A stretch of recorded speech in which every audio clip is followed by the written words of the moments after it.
By May 1902, the South African War had left the Boer republics in ruins.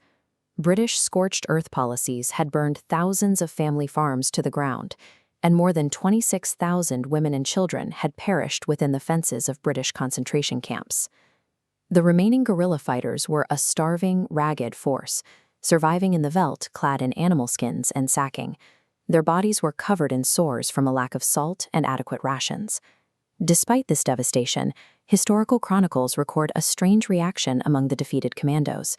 Instead of collapsing into despair, the men engaged in elaborate practical jokes, held mock courts with ridiculous charges, and shared big lie yarns around campfires. They called this galga humor, gallows humor. It was anchored by the cultural phrase, as that nie so hartseer was nie, was dat blurry snocks. If it wasn't so sad, it would be bloody funny. This laughter functioned as a survival tool. By finding the ridiculous in the catastrophic, the commandos established a psychological boundary that protected their identity while they were entirely stripped of their political power. In modern South Africa, the Afrikaner community faces a new legislative challenge in the form of the BELA Act. The law grants the state unprecedented control over localized language and admission policies. For many, this legislation is a contemporary version of the policies implemented by Lord Alfred Milner in 1902. Milner explicitly attempted to use the schools to eradicate the Afrikaans language and assimilate the Boer population into the British Empire. This legislative pressure has triggered a logistical countermaneuver that prioritizes total institutional self-reliance over public compliance. This behavior is a survival reflex. Historical experience has conditioned this group to respond to state pressure not with conformity, but by engineering systems that make the state's rules irrelevant to their daily lives. The state frames the BELA Act as a vital tool for social justice. It is designed to dismantle the lingering spatial inequalities of apartheid by ensuring that school resources are shared equitably across demographic lines. This chart shows the administrative shift the Act enforces.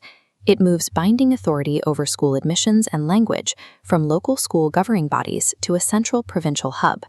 This allows the government to mandate that single-medium Afrikaans schools introduce new languages to absorb overcrowding.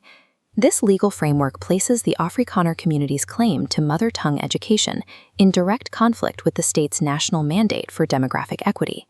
Afrikaner and working-class colored communities perceive this as an existential threat. They view the loss of control over school language policies as the deliberate erosion of their cultural heritage. This perception has activated the foundational cultural philosophy. By building this dense network of private schools, they create a legal loophole where state integration mandates become completely irrelevant. The Solidarity movement is constructing a private institutional ecosystem that allows its members to live, study, and work entirely within a parallel system. The state used the BELA Act to force social cohesion. Instead, this centralized control accelerated the Afrikaner community's absolute institutional separation from the public sphere. While laws and governments change, a culture rooted in survival maneuvers will consistently engineer a workaround.